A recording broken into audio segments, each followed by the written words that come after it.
Welcome to this topic of the Demystifying IPv6 course on IPv6 addressing. IPv6 addressing is actually broken out into two parts, so there will be two separate topics, and this is part one. So as you can see from this slide, comparing the IPv4 address space, which uses 32 binary bits, to the IPv6 address space, which uses 128 binary bits, there is a big difference in the number of available addresses. 4.29 billion with IPv4, 3.4 times 10 to the 38th, which is a large number of addresses. In fact, 340 undecillion addresses, where undecillion is actually a billion, billion, billion, billion. There's all kinds of statistics that you find regarding the size of the IPv6 address space, such as there should be enough IPv6 addresses to label every grain of sand on the earth. Another one that's mentioned on this slide is there's 665 sextillion addresses per meter squared of the Earth's surface. Just to get an idea of how big a sextillion is, as you can see, it's a 1 followed by 21 zeros, which translates to 1 billion trillion. Well, how is the IPv6 address space represented to us?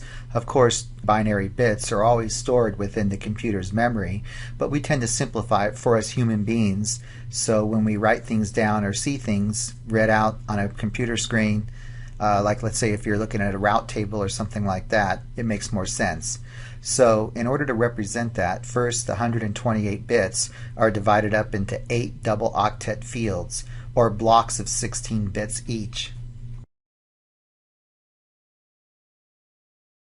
The way this is written and displayed to us is documented in RFC 4291, the IPv6 architecture. Each 16-bit block that's represented on the previous slide is converted to hexadecimal and delimited with colons. So the resulting representation is called colon hexadecimal. So even though what you see below still looks a little bit unwieldy to us human beings, it's definitely better than looking at 128 binary ones and zeros.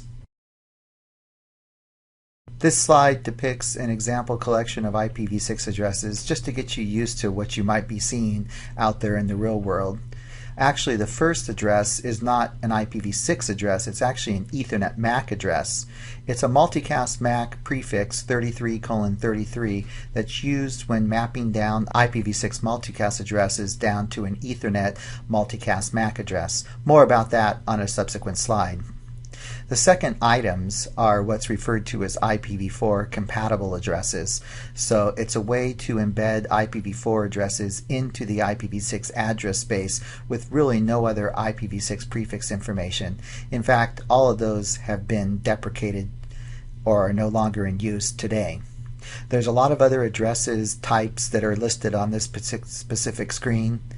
Addresses such as FC01, 2001, 3FFE, FE80, 2002, FF02. We'll learn more about what those actual prefixes represent, but they do represent some specific type of IP address in the IPv6 address space. And some of the last items on this slide, 0200:/3 is what's referred to the aggregatable global IPv6 space, really the public IPs that are in use today, and then a couple of other special addresses, : 1, : that we'll discuss on some future slides too. So the next step in making the IPv6 addresses a little bit easier to work with and view for us human beings is a concept of being able to remove or compress zero spaces in the 16 blocks that I mentioned before. So as you can see, leading zeros can be omitted. A block of all zeros can be represented with a : So as you can see, the top address that starts with 21DA has got reduced in size. Instead of 00D3, it's just D3. Instead of 4 zeros, we can represent that with just 1 0. The 0 before the 2AA has been omitted as well. The 2 zeros before FF have been omitted as well. Also, successive 16 blocks of zeros may be simplified or compressed using a double colon. So a long string of bytes that have all zeros, in this case FFO2 colon 0 colon 0 colon 0 colon 0 colon 0 colon 0 colon 2, it can actually be represented as FF02 colon colon 2. May not be obvious, but there are certain limitations to removing and compressing zeros because it becomes ambiguous as to what they actually started out to be. So trailing zeros within a 16 block cannot be removed. Also, the idea of compressing multiple 16 blocks of zeros using the colon colon can only be performed once, and you'll see why on the next slide. The reason the double colon can only be used once is the way that you can reverse engineer just how many zeros were actually compressed. So if you look at the result, how many of the 8 16 blocks are left, subtract that many and then multiply that by 16, and then you get the exact number of zeros that were actually compressed. Obviously, if this was done more than once, there would be no way to figure this out.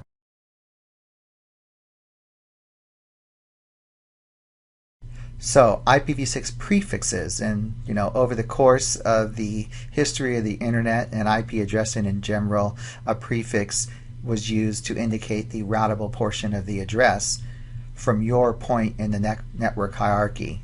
So as per CIDR, different points like the core of the internet will use shorter prefixes. Your organization will use prefixes plus subnets, and then there even may be like host-specific routes. And so an IPv6 prefix is represented as an IPv6 address / the length. And that's again came from the CIDR or classless interdomain routing scheme. So as you can see here, if we have an example prefix of the hex 12 AB followed by some zeros, CD3, and we wanted to indicate that it was a 60-bit prefix, there's different ways of representing it. For instance, in the first example, remember the trailing zeros cannot be omitted. In fact, that's the whole prefix completely written out. In the second example, double colons have been inserted to represent the two 16-bit blocks of 0, but of course that could only be used once. And then because all the trailing bits in this prefix are 0, in other words the interface portion, which we'll talk more about later, is just represented by zeros, then we can use the double colon to compress the end of the address instead of the beginning because there's more zeros that are actually being compressed. So in certain cases it's beneficial to write the entire node address and indicate its prefix to, so you can combine the two concepts where if the entire node address is as depicted in the first example below and its subnet was as depicted in the previous example with the 60-bit prefix, then the entire address can be written out /60. Keeping in mind that with IPv6 there was never a concept of dotted decimal subnet mask. So here's a few IPv6 prefix examples, because in the previous slide I mentioned it's the routable portion, or it depends on your place in the network as to which bits are actually significant to you at the time. So if you're in the core of the network, for instance, you'll generally use a /48, which is an entire route prefix. Within the organization, you'll use the following 16 bits after the 48 as your subnet prefix, and then you'll be working with a /64. Of course, if you want to indicate the entire host address, then you'll use all 128 bits. So you'll use a /128 prefix. So IPv6 actually has an implied network prefix. So in other words, the most significant 64 bits of the address are the network portion, and the least significant 64 bits of the address are the interface ID. And that's always the case now with the address space that we're working with for IPv6. So there are different IPv6 address types. There's unicast, multicast, and anycast. Also, keeping in mind that broadcast has been eliminated in IPv6. And so we'll talk more about how that's accomplished, especially when we get into the neighbor discovery portion of IPv6, because that's generally, for instance, where IPv4 used broadcasts to discover neighbors using ARP. So in the unicast space, there are special addresses, which we'll talk about in some subsequent slides. Scoped addresses, in other words, is this meant just for this link or just within your organization or internet-wide? Also the global IPv6 address space, in other words the routable portion on the IPv6 internet, they're also referred to as aggregatable global unicast addresses. There are various different types of multicast addresses, including a special address called the solicited node address, which we'll talk about more later. Also anycasts. So anycasts, I wouldn't say it's a new type of address because it's been around since the early days of IPv4. So the concept with anycast is that you're looking for the nearest device or router to you. And finally, an interesting concept with IPv6 is you assign the addresses to interfaces and not necessarily the entire node. So whereas with IPv4, a single node may only have one address, with IPv6, a single node, not only that, a single interface might even have multiple addresses. In fact, it does for special cases. So looking now at some IPv6 unicast address types. So I mentioned on the previous slide the aggregatable global unicast address space. All addresses starting with 001, which translates to a hex 2, comes out of that space. Link local addresses always start with FE80/10. Unique local addresses, which we'll talk more about, somewhat analogous to IPv4's private IP address spaces, in other words just used within your local organization, have prefixes such as FC00/8, FD00/8, and then the multicast address space starts with FF00/16. So over the years, as we've been rolling out IPv6 address space, there was an RFC 2450 that was written that worked out of the same aggregatable global unicast address space with the format prefix set to 001, which of course would imply that the first nibble was a 2, although it could possibly be a 3, but via RFC 2540 it was actually set to just 001, and it specified the next level identifier called the TLA ID, followed by a sub-TLA ID and an NLA ID. TLA meaning top level aggregator, NLA meaning next level aggregator, and RFC 2450 actually set the format prefix in the TLA ID to 2001 hex. So the idea then was providers would use a sub-TLA and then organizations would use the NLA to number their address spaces in the subnets. So this was interim rules. It was used for a while. It's no longer used, although there still are a lot of interfaces out there that use a 2001 prefix, and so you'll see that quite commonly in a routing table. Instead, RFC 3587 came up with a new strategy for structuring the aggregatable unicast global prefix space. So again, we're still working out of the same block, 001 prefix, but now there's a global routing prefix and an SLA, so we've relaxed some of the very specific TLA, sub-TLA, NLA restrictions that were described in the previous scheme, and now we're just looking at a global routing prefix, which is a /48, and those will be the prefixes that will be given out to organizations. So an organization will get a /48, and then that site that within that organization can use the next 16 bits for their site level aggregator, in other words the subnets within their sites. Keeping in mind that IPv6 does have an implied address structure where the most significant 64 bits are the network side and the least significant are the host. So we're still operating under those restrictions, as well as the first 3 bits being 001. But now the routable portion of the address is broken up into a /48 and then a /64 for organizations. One interesting concept relative to the least significant 64 bits of an IPv6 address is the interface ID. In fact, how that interface ID is actually derived. So from RFC 4291, you actually use the Ethernet or MAC address, or what's referred to as the EUI48 address, and embed it into the interface ID of the device.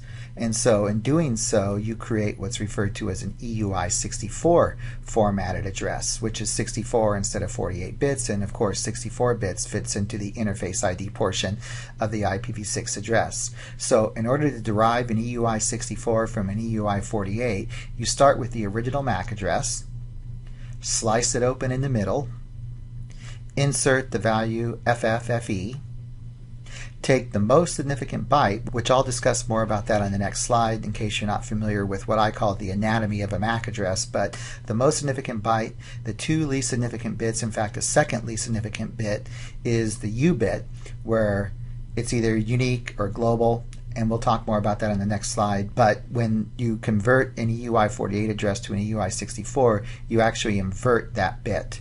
And so whereas the MAC address might have started with 00, the EUI64 address will actually start with 02.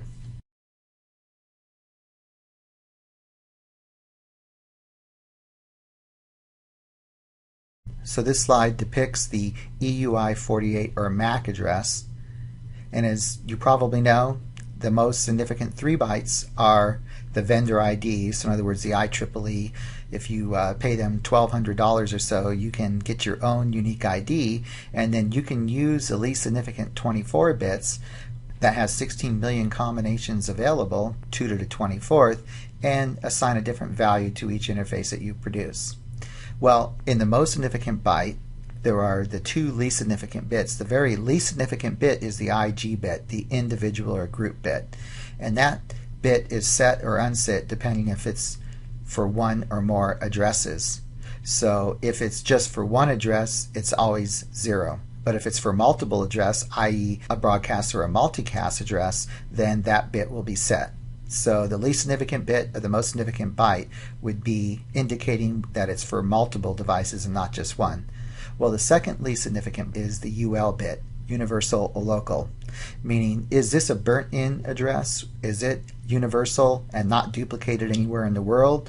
Or is it configured through software, meaning that it's locally administered? Keeping in mind that this second least significant bit of the most significant byte is actually the bit that gets flipped when you map down an EUI48 address to an EUI64 address, as discussed on the previous slide.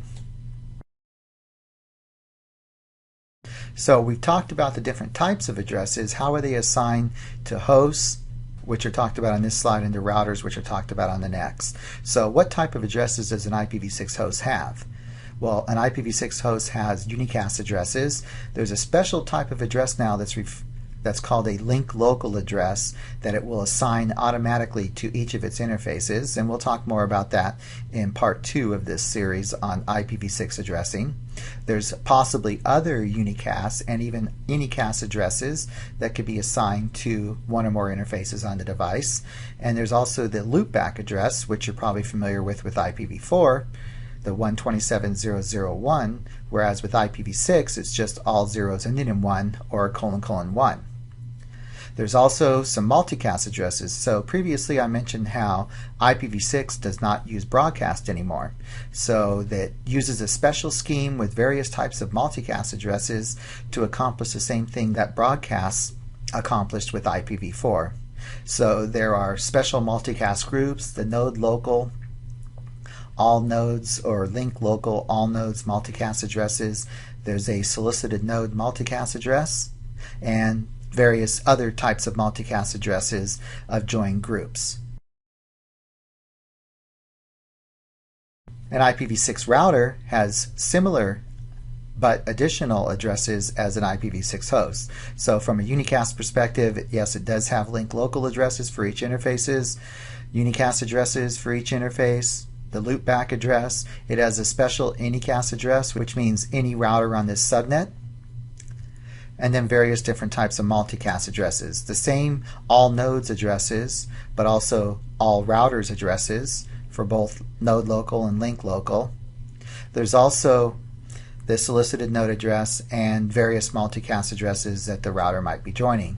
If it's a router, for instance, if it's running OSPF for IPv6, which is OSPF v3, there's a special multicast address for the all SPF routers in the IPv6 world, just as there was in the IPv4 world too.